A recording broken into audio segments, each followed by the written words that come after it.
മുംബൈയിലെ വടക്കൻ മേഖലയായ വസായി വിരാറിൽ ആകാശം തൊടുന്ന തെങ്ങുകൾക്കിടയിലൂടെ ജീവിതം നെയ്തെടുക്കുകയാണ് ഒരു വിഭാഗം ആളുകൾ. തലമുറകളായി കൈകാര്യം ചെയ്യപ്പെടുന്ന ഒരു പാരമ്പര്യ തൊഴിലായ കള്ളുചെത്ത് ഉപജീവനമാക്കിയവർ. ഉയരങ്ങളോട് പൊരുതി ഉപജീവനം കണ്ടെത്തുന്ന ഈ തൊഴിലാളികളുടെ ജീവിതത്തിലേക്ക് ഒരു എത്തിനോട്ടം. അതിരാവിലെ മൂടൽമഞ്ഞ് മാറും മുമ്പേ വസായി വിരാറിലെ തെങ്ങിൻ തോപ്പുകളിൽ ഇവരെത്തും. കൈകളിൽ ഉപകരണങ്ങളുമായി ജോലിക്കായി തയ്യാറെടുക്കുന്ന ചെത്തുതൊഴിലാളികൾ. വലിയ ഉയരമുള്ള തെങ്ങുകളിൽ അനായാസം കയറുന്ന ഇവർ വർഷങ്ങളോളം പരിശീലനവും അനുഭവസമ്പത്തും കൊണ്ടാണ് ഈ വൈദഗ്ധ്യം നേടിയെടുക്കുന്നത്.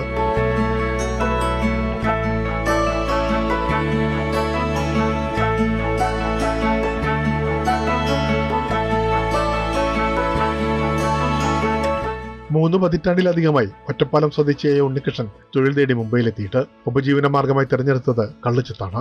ആനുകൂല്യങ്ങളൊന്നുമില്ല, പ്രതിസന്ധികളും വെല്ലുവിളികളും നിറഞ്ഞ ജീവിതം, ഇൻഷുറൻസ് പരിരക്ഷ പോലുമില്ലാത്ത തൊഴിൽ.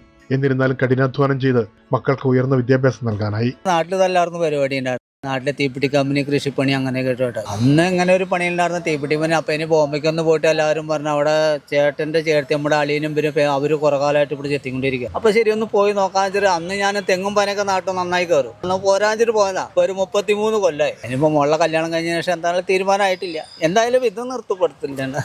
ഒരു തെങ്ങിൽ കയറിയ ശേഷം പ്ലാസ്റ്റിക് കയറുകളുടെ സഹായത്തോടെ സമീപത്തെ മറ്റൊരു തെങ്ങിലേക്കും തുടർന്ന് നിരവധി തെങ്ങുകളിലേക്കും സഞ്ചരിച്ചാണ് ഇവരുടെ ജോലി. ഓരോ ചൂടും സൂക്ഷ്മത ആവശ്യപ്പെടുന്ന ഈ തൊഴിൽ അപകട സാധ്യതകൾ നിറഞ്ഞതാണ്.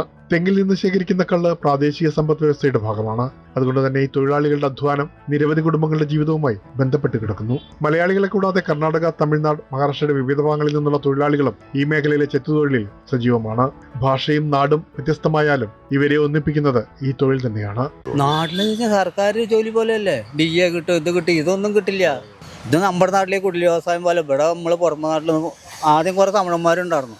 ഇപ്പോൾ പയ്യന്മാർ പനചെത്താനായിട്ട് വരും. അപ്പോൾ തെങ്ങിനത്തെ ആൾക്കാർ കുറവാണ്. ഇപ്പം ഞാനിട്ട് ഇവിടെ ഉള്ളു, പിന്നെ എറണാകുളമായിട്ട് 2 ആൾ മാത്രമേ കംപ്ലീറ്റ് പോയിപ്പല്ലേ. എന്നാൽ കാലം മാറുന്നതിനനുസരിച്ച് വെല്ലുവിളികളും വർദ്ധിക്കുകയാണ്. പരമ്പരാഗത തെങ്ങിൻ തൊപ്പുകളുടെ കുറവ്, ലൈസൻസ് സംബന്ധമായ പ്രശ്നങ്ങൾ, കാലാവസ്ഥാ വ്യതിയാനങ്ങൾ എന്നിവ ഈ തൊഴിലിന്റെ ഭാവിയെ ആശങ്കയിലാക്കുന്നു. പേടി ഇതിപ്പോൾ അവർ ലൈസൻസ് തരുന്നുണ്ട്, ഇതൊക്കെ തരുന്നുണ്ട് പറഞ്ഞിട്ട് കാര്യമില്ല. അവർ വന്ന് കള്ളുകളിലൊക്കെ കണ്ടു കഴിഞ്ഞാൽ അവർ പിടിക്കും കൊണ്ടുപോകും. ആദ്യം അത്ര ബുദ്ധിമുട്ടുണ്ടായിരുന്നു. ലൈസൻസ് ഉണ്ടായിട്ട് കാര്യമില്ല. അവർ നിയമം എങ്ങനെയാണ്, കള്ള് ചെത്തി കഴിഞ്ഞാൽ വീട്ടിൽ കൊണ്ടുവയ്ക്കാൻ പാടില്ല. അതേ വീട്ടിൽ കടയ്ക്ക് കൊടുക്കണം. വീട്ടിൽ വന്നു കഴിഞ്ഞാൽ ഗോഡാവും കണ്ടു കഴിഞ്ഞാൽ ഗോഡാവും ലൈസൻസ് ഉണ്ടോ, കള്ള് എത്ര സ്റ്റോക്ക്, അത് മൂത്ത് അങ്ങനെയുള്ള പ്രശ്നങ്ങളുണ്ട്. എന്നിരുന്നാലും പൂർവികരിൽ നിന്നും പകർന്നു കിട്ടിയ ഈ പാരമ്പര്യം കൈവിടാതെ ഓരോ ദിവസവും ഉയരങ്ങളിലേക്ക് കയറുകയാണ് ഇവരെല്ലാം. കഠിനാധ്വാനത്തിന്റെയും ആത്മവിശ്വാസത്തിന്റെയും കഥ പറയുന്ന ജീവിതങ്ങൾ വസായി വിരാറിന്റെ സാംസ്കാരിക പൈതൃകത്തിന്റെ ഭാഗമായി തന്നെ തുടരുന്നു.